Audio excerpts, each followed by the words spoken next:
Okay, we're live. Oh, are we live? Okay, great. Hey, everyone. Welcome back to another Cup of Joy with Elizabeth and Lane. Again, y'all just stay tuned for these behind the scenes bloopers. They're unbelievable. Uh, this week, we're circling back, rounding out February, the love month. Cap it off with a relational well being discussion in which we will talk about romance, which is the gift that just keeps on giving. Can't wait for this juicy conversation, Lane. So please do kick it off. Yep. Yeah. So today we are talking about something called couple identity, which I didn't actually know that term exactly before this, but Liz and I had been recently alerted to this kind of new trend that has to do with couples living apart from each other. So it's actually, there's an acronym now. It's called LAT, living apart together. And that whole trend kind of alerted us to some other stuff. What is behind that? What are long-term couples struggling with? And I think one of the big things that it comes down to, like the root, is this couple identity thing. And we're calling it, me versus we. So it's this idea that couples actually form a new identity when they are in a long-term relationship. So if you're out there and you're in a partnership that you've been together for long enough to have a kind of like a shared set of beliefs or a shared future, and feel like you've noticed that you've started referring actually to each other, as to your relationship, as a we versus an I. So we can't make it, or we'll be there. Like, you start actually Mhm. noticing that you'll say we instead of I or me, and it's a change that happens over time, and different timelines for everyone. But that idea that there's actually a new almost singular identity that is formed from the two of you is natural, and it, Mhm. in a ideal world, is healthy. But that relationship identity can sometimes, and very often, based on societal stuff that's going on, and our expectations of romance and all of that, it can often kind of devolve into a situation where your individual identities are then compromised, or Or you're dissolve fully. or dissolve fully, and then you're just now this one new thing. And I think a lot about couples who maybe were together, think about like the high school sweetheart. I feel like this is Mhm. like a very common thing for couples who have been together for so long that you almost don't even remember a time when you were not with that person, or maybe you were so young that you didn't even really have a chance to develop Your outside of own that identity. relationship. Yep. No judgment on that, because I'm not trying to say that that's wrong, but I think it does present more difficulty in Mhm. developing an individual identity within a couple. I think that it Mhm. it adds complexity, because you Yeah, haven't you never had got to know yourself. you never got to know yourself Yep. outside of the relationship. And Yep. again, that's not necessarily a bad thing, but we know that in a healthy relationship, there is a couple identity and there are two individual identities. So I Mhm. read this thing where a healthy relationship has three identities, and it's a us, we kind of identity, and then it's the two people. So there's Mhm. three separate, almost separate identities within a Mhm. couple, and those should be all honored and all given their chance to be explored. And so this conversation is about that, and how to navigate that as a couple. And if you've noticed that, or maybe you haven't been aware of this as a dynamic that's playing into your relationship, so I that don't in know how you itself. haven't. Well, yeah, you probably haven't. You probably have, especially if it's You become may be a problem. choosing to ignore it, but I'm pretty sure Choosing you to noticed. ignore, yeah. Yeah.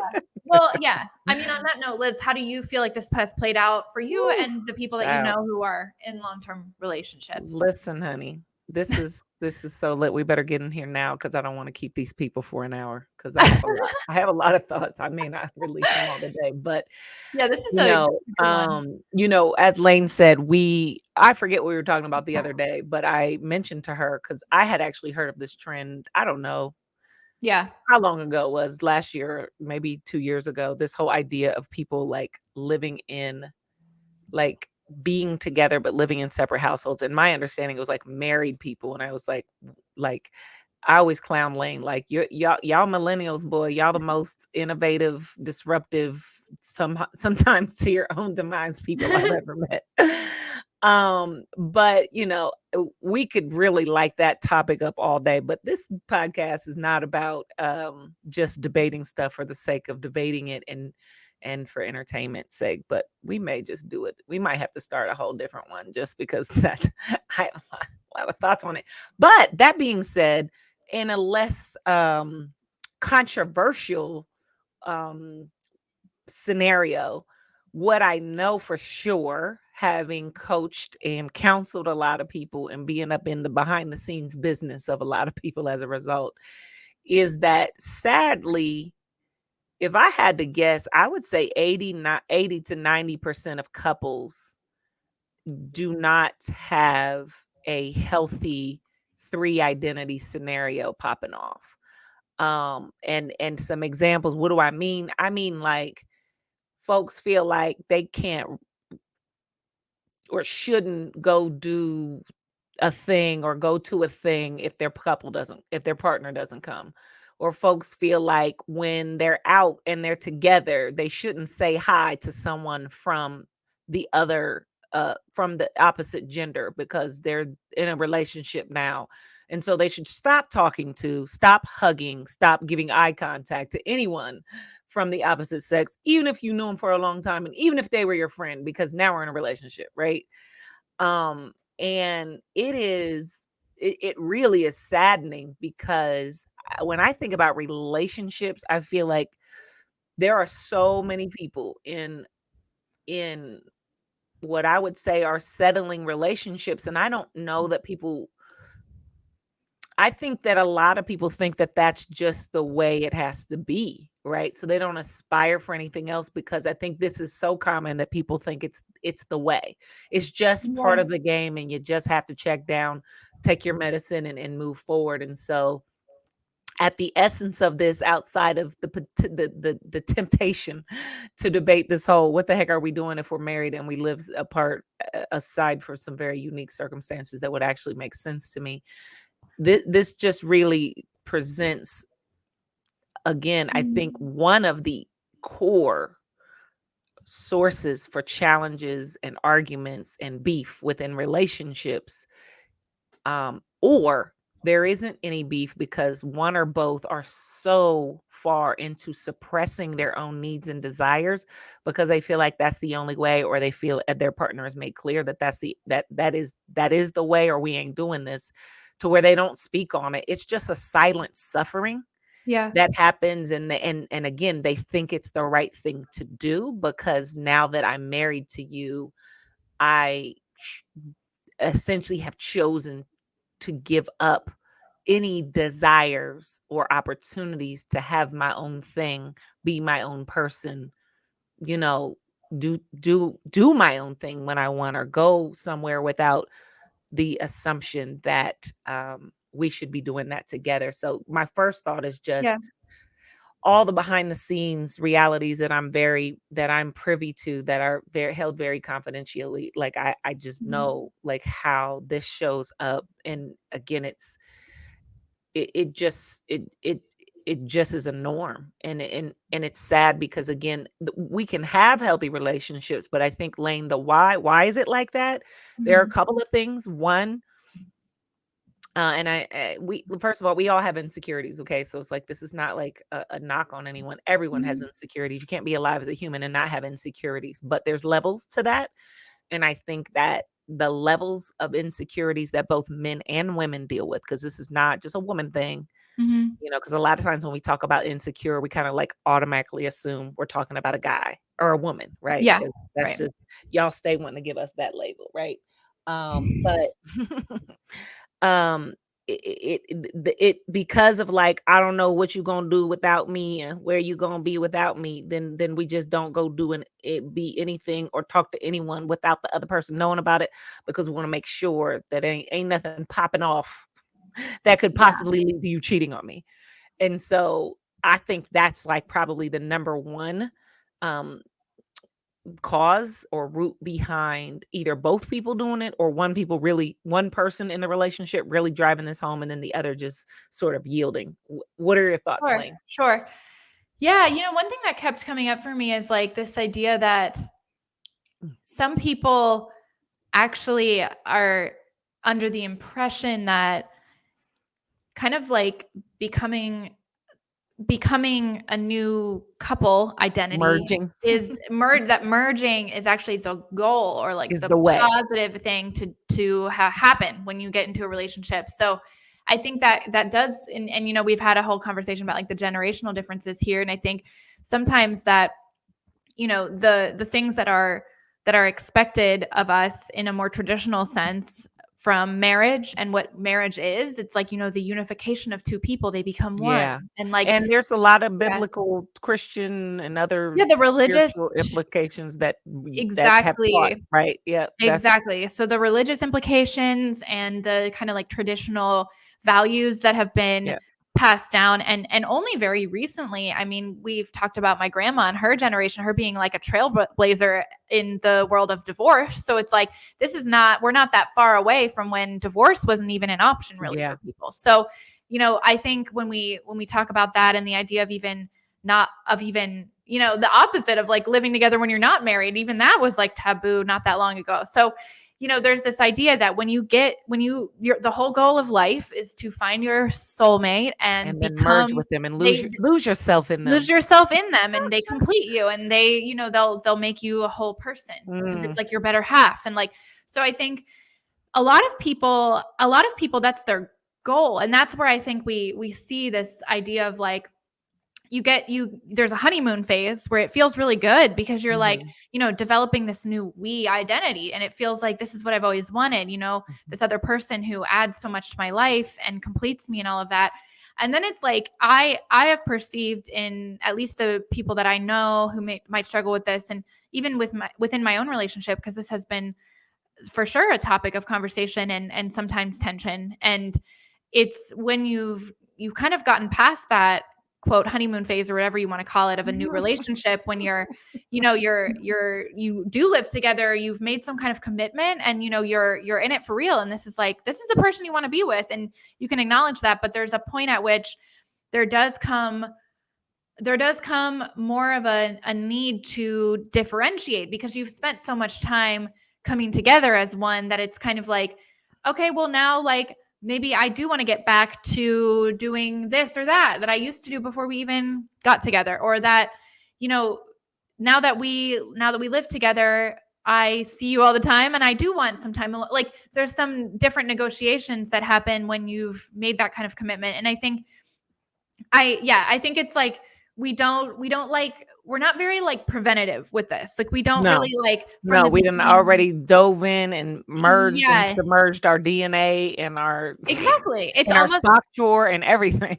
exactly. And it's like, it's the opposite of prevent. And so yeah, we're diving in, and I And think, then realizing later, maybe or yeah. some people I think still aren't realizing, like, this is Well, that's what actually I yeah. people Yeah, I for sure. think, Lane, like, I think that's the irony of all of this is that I think people are like, this is with all the good intentions, like, people think that Mhm. the way towards a long-lasting good relationship is to like, go all the way, like, merge to the point where, even when I think, obviously I'm doing wedding planner right now, so, like, Yeah. where they take the 2, separate things of sand and then Oh, they yeah, yeah, yeah. put them And you put together, them together. all the Yeah. there's all the little Merging symbols, of the but family. Yeah, it's yeah, yeah, yeah. which even that, like, you could say, "Ooh, that," but if Yeah. you get when they so, like, they do have 2 different colors, and then you can see that the one color still is the color and the other color is the color, right? So those 2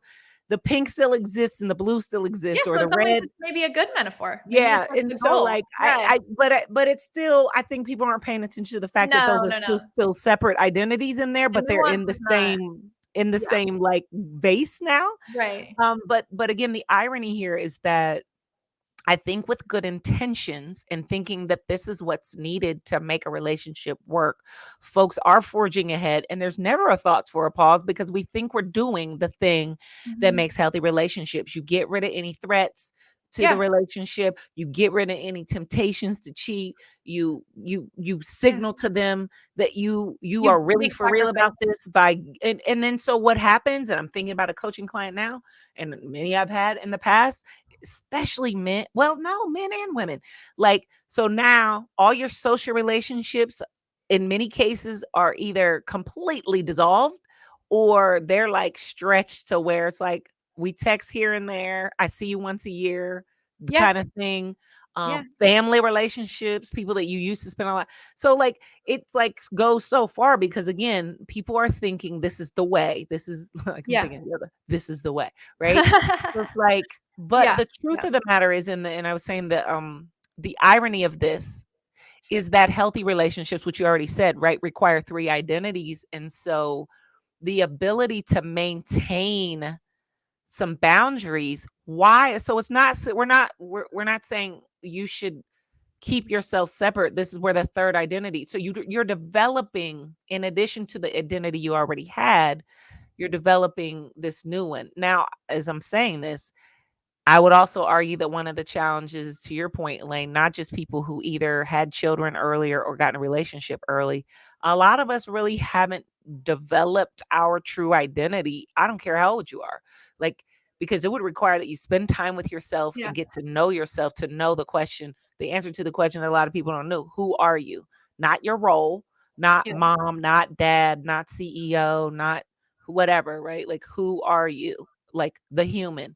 And so when you don't have that strengthened, it Mhm. becomes not just easier to merge, but it's It feels almost good. relieving You're relieving. Yeah. because like you were somewhat in a wandering state. And so then this brings me to what I tell people all the time, and you mentioned this, someone will complete me. No, no, no. Like no one else can complete you, but we are get like I'm incomplete, so I'm gonna go find someone, and then that will complete me. And so if that's how you're showing up, then yeah, it would make sense. I'm supposed to merge because they're gonna complete me, right? And so this is where, and you hear it in Yeah. pop music, like where people talk about I can Yeah. there's so many songs, I can't think of any of them right now, but there's a lot of, like, Yeah. songs where people reference, like, "And until you, I was so sad, and then you came around, and Oh, my all yeah. my I mean, that's sunshine." what I love mean, is whether it's portrayed rap as. music, country music, Christian, like, all of it is, like, and I ever mean, since you and movies, everything pop culture yeah, is Disney, honey, that's god how dang on love is. Disney. That's what we saw growing up. Disney, Yeah. 100%. I mean, So, but the truth of the matter is that and then Mugs got put on notice during COVID. If you didn't know before COVID, you knew, like, oh my God, there's no separation. That's when, like, if you didn't know before then, I was like, I don't have any separation. Cause like most yeah. people, the separation probably is just work. Like I'm going to work and coming home. That's it. And so Yeah. when I'm not even leaving the house anymore, there is none. Right. And Yeah. so that's when we started to know if y'all were over here trying to debate that we don't know what we talking about. COVID proved that what we're saying is true.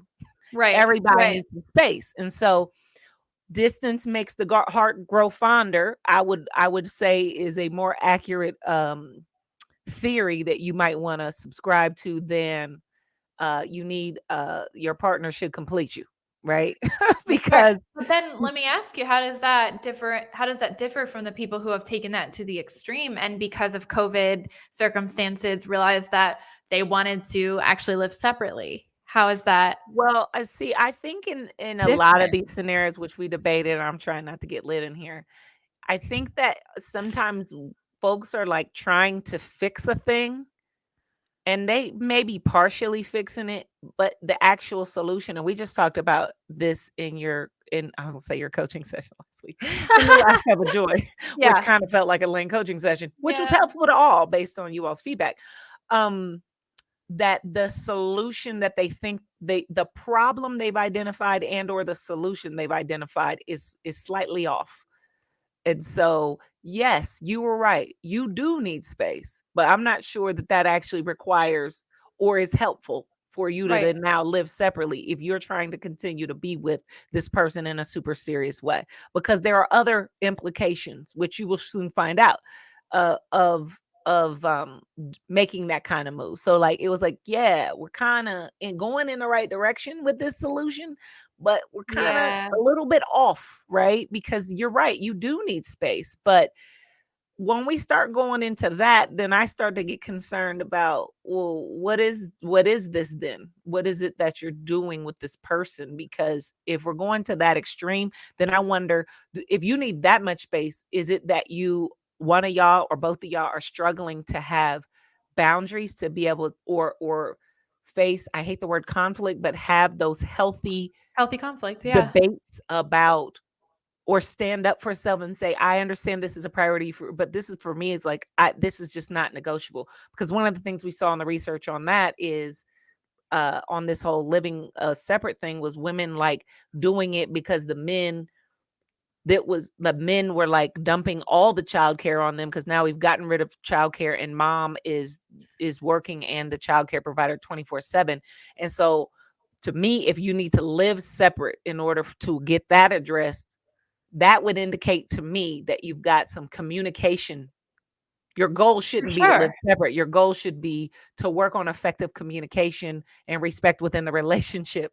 Yeah, Or make maybe changes. revisit, is this, because the challenge here is, to your point, Lane, once you've gotten this far in and your whole goal from day one was to merge, merge, merge, Mhm. Yeah. when you have this epiphany later, what you might find is that y'all are actually not a good match and you never were. Yeah. Right? Because Yeah. when we get down to the things that really matters, because once you start having a voice, if you hadn't had one before, and you Yeah. start saying these are the things, then you might have found that this isn't a good partner. I'll give you an example for me, right? If I were to not have the voice I was born with, thank God, right? Yeah. And I was just running around kind of like knowing this thing in the back of my head, but not saying it, I could have easily ended up in a relationship where a man assumed that I was going to be the domestic goddess of the house, meaning I was going to be the cooker and the cleaner Yeah. and a child care provider, and a child bearer, and that like, and I had met men all through my life who are looking for that. Who want that. But Yeah. because I both knew, was very clear on my identity and had a voice, I knew, and therefore was never dating somebody who thought for any moment, Yeah. right, that I was gonna be anybody's domestic goddess. Well, you Because couldn't everybody even who knows me pretend to know be that. I ain't domestic, right?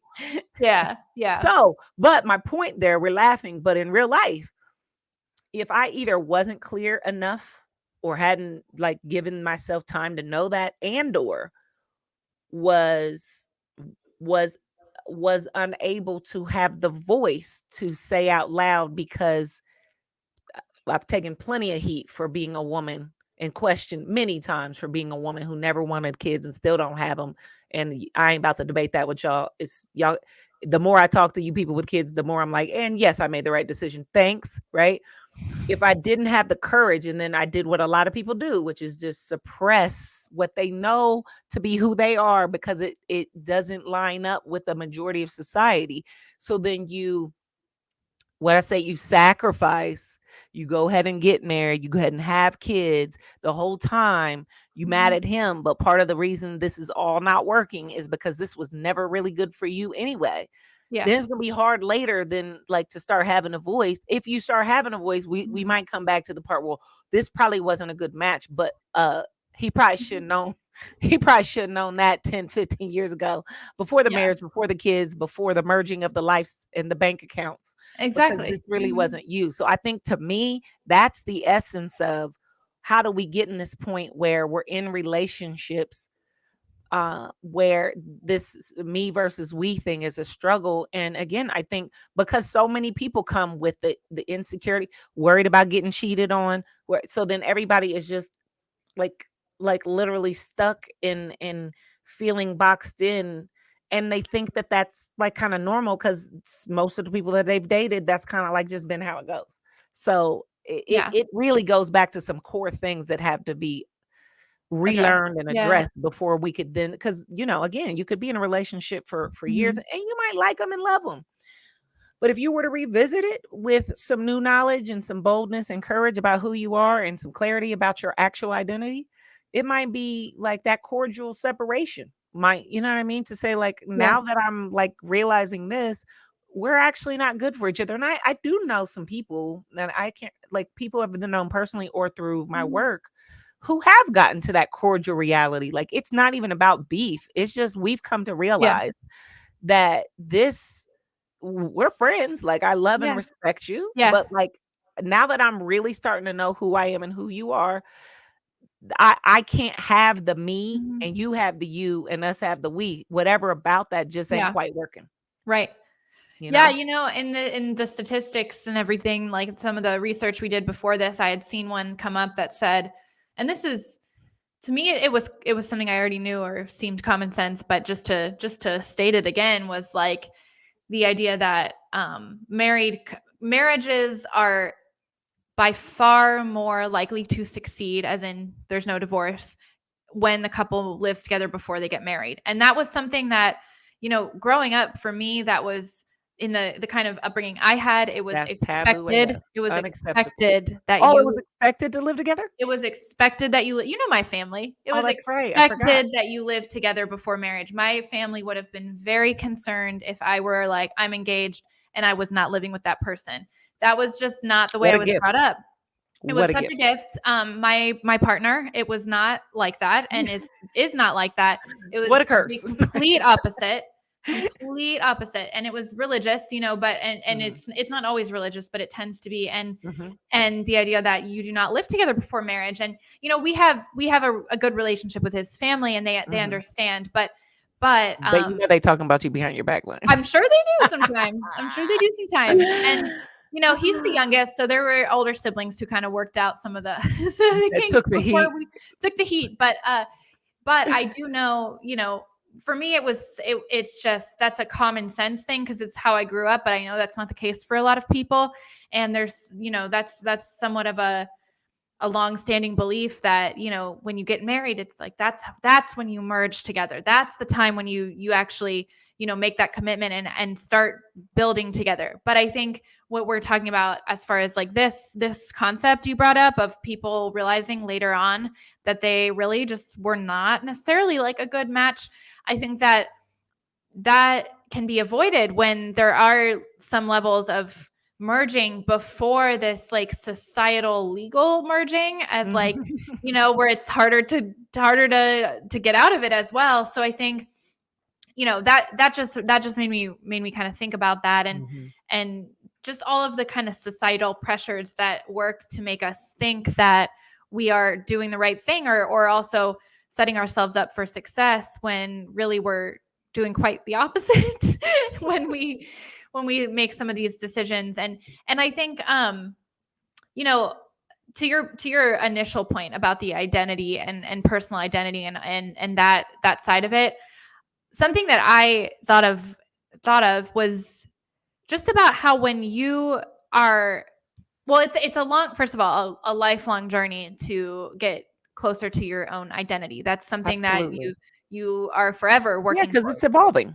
It's evolving all the time, and I think that we don't want to leave people with the idea that like you have to have a fully established personal identity and you're good, you're complete, and then you can find your person and your Right. partner, That's because I not it. think that's not it either. But I think that the nuance there is that you have to be with someone who is willing to be on the journey with you, be on their own personal identity journey with you on your own personal identity journey in the same place. So it's kind of Mhm, like you are both going on that journey with each other as support and also influence. You're going to be influenced by that person and you're mhm, going to, have some merging going on, but at the same time to respect that this is a lifelong thing. And I know, in long-term healthy relationships, which unfortunately are few and far between, to be honest, but in these very, things that I've heard of,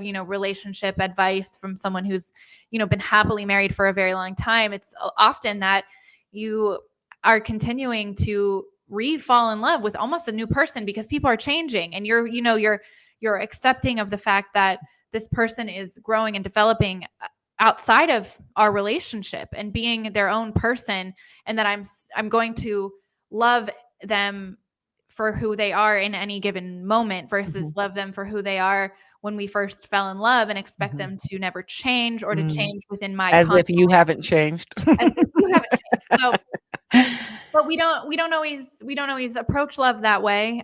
We don't always think of it that way. And I think, you're talking about the pop culture ideas of love. And I think, when we think about how we grew up, the upbringing we've had, and who we saw our relationships as kids, and that does, lead to the other conversation about attachment, which just, there's so many things that play into how we approach our relationships, and how, I think that this conversation has definitely like helped me see more about why there might be certain tendencies that we all kind of and even someone like you who is so non-traditional in so many ways, and even just looking at your current relationship, you're about to get married, but not in the way or the timeline or the situation that is more quote traditional.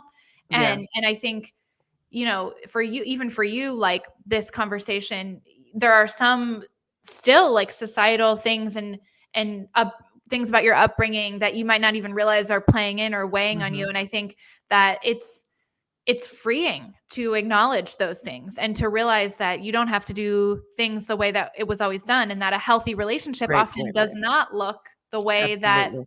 it does in the movies or in whatever you've seen.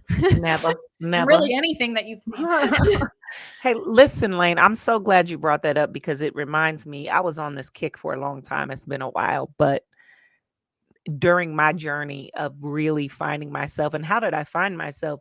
The first thing I had to do was give myself permission to review everything I think I know to be true, because I had realized that everything I think I know to be true was secondhand knowledge. Mhm. And thankfully, I was raised to be a thinker, to know why I think what I think, why I think that's true.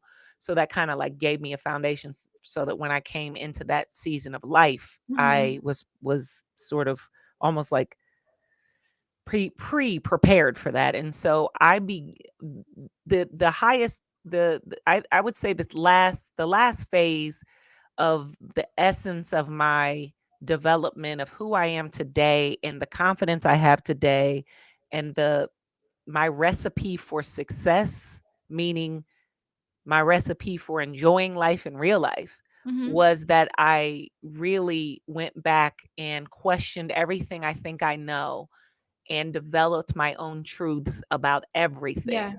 Right. And I will say to the point I'm trying to get to of your point is that Mhm. tradition, I have found, is one of the greatest culprits and root causes for what's not going right for us, because we are Yeah. doing things that have always been done because they were always done that way, and we were taught that that is right without applying any critical thinking or assessment for ourselves. And so I went on a journey, and I stay on a journey, because every truth that I then come up with is subject to get put back on the evaluation block over and over again. And when new knowledge and new insight and new experiences are had, I then go revisit to say, now that you've seen this, now that you experienced this, now that you've learned this, is that still true?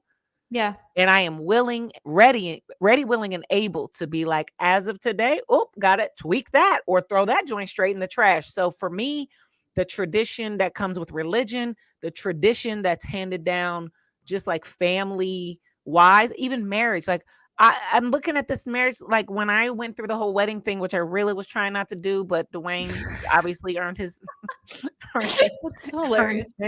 he earned his yes.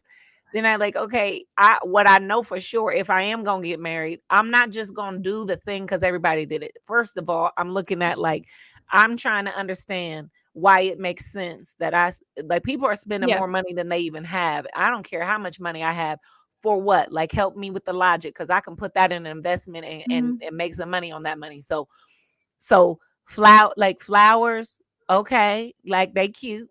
All right, but like I'm gonna spend 10 stacks on some flowers that are gonna die in two, like what we doing? Right? Or like that Yeah.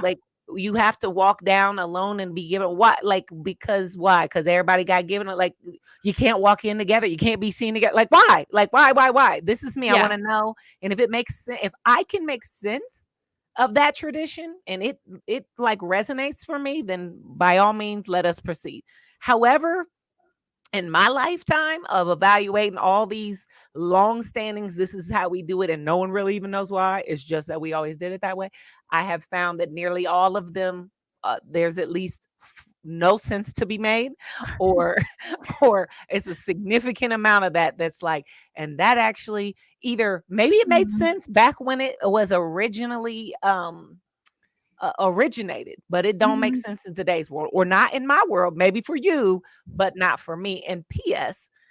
Just so y'all know, do y'all's homework on love and marriage, because if you want to talk tradition and original, like originating realities, it was never for love. Like it was for other reasons, right? But here, I don't know who did a great job of marketing to have us thinking we get married for love, but that's not even how the thing started. But Well, we'll say that for another cup of joy. we'll save that for another cup of joy, but I do want to plug a specific book called Trick Mirror by Gia Tolentino.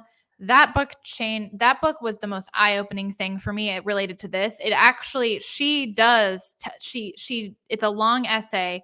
It's a book of essays, but one of the essays is about marriage specifically, and it is about why she didn't want to get married, but it was like she went back and she did the research. Like she Hmm. actually put in there like stuff about, why like engagement rings weren't even a thing until I don't know. I think it was like right after World War II. And literally like a ring company just wanted to like start making more money. So they just like made it a thing that like a diamond is forever. Mm. That is not Great like, marketing. you know, Shout out to whoever ancient put that out there. ancient humans were not giving each other diamond rings, and it's just some like internal intrinsic human thing that we do. It's marketing. But Mhm. I'm not trying to be a Debbie Downer, because I actually do think weddings are very beautiful, and I'm like That's hoping at great, some but point to going have broke over one. that But shit don't make no damn sense.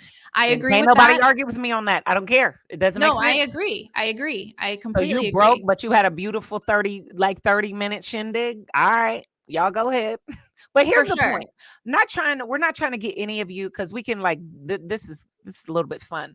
But there's my point. The only point of me bringing all that up is going back to the original reason of why we're even sitting here right now, right? Is that if you're looking for true joy, true enjoyment, true happiness, true love, as in I enjoy being with this person. It is Mhm. my partner who really, in fact, elevates my life. And it would definitely make a difference if they weren't in it to the negative, Mhm. right? You and for any other thing that you want, this applies to everything in life. You must be willing to be a critical thinker and know what's behind it. And so that's all. The only reason I brought that up is not because some of y'all gonna be up in these DMs, and this is not like I don't present, there's nothing that comes out of my mouth for the purpose of debating. I'm not a debater. I actually just had a situation in Florida where this guy, like me, Lane. I'm like always, it's about dropping jewels. It's about like elevating. It's about learning and so then I started realizing after a minute, like this dude is just wanting to debate. And I know guys like y'all debate y'all's team. Who's the best team? Like and none of these things are paying y'all's bills. But okay, like y'all, and that's fine. If you enjoy that to be fun, that's fine. But I'm just trying to clarify that that's not the purpose of me dropping these potentially debatable topics. Like, for example, like, listen, honey, if you want to go $10,000 your flowers, by all means do it. My point is if you're looking to elevate your life in any way, including your relationship, you will have to be willing to visit the definitions you're operating in, the truth you're operating in, to really ask, where did this come from, and is it actually true? And if it isn't, come up with what is true. Because if you have been in a relationship for 10, 20 years, 5, 10, 20, whatever, right? And you've been doing this whole thing where the whole way, the way to do it is that I'm supposed to lose myself and they're supposed to lose themselves. But yet you've been unhappy in that stuff for most of them 5, 10, or 20 years, then that might be a signal that your conclusion about the way to do it could in fact be erroneous and it needs editing. So Yeah.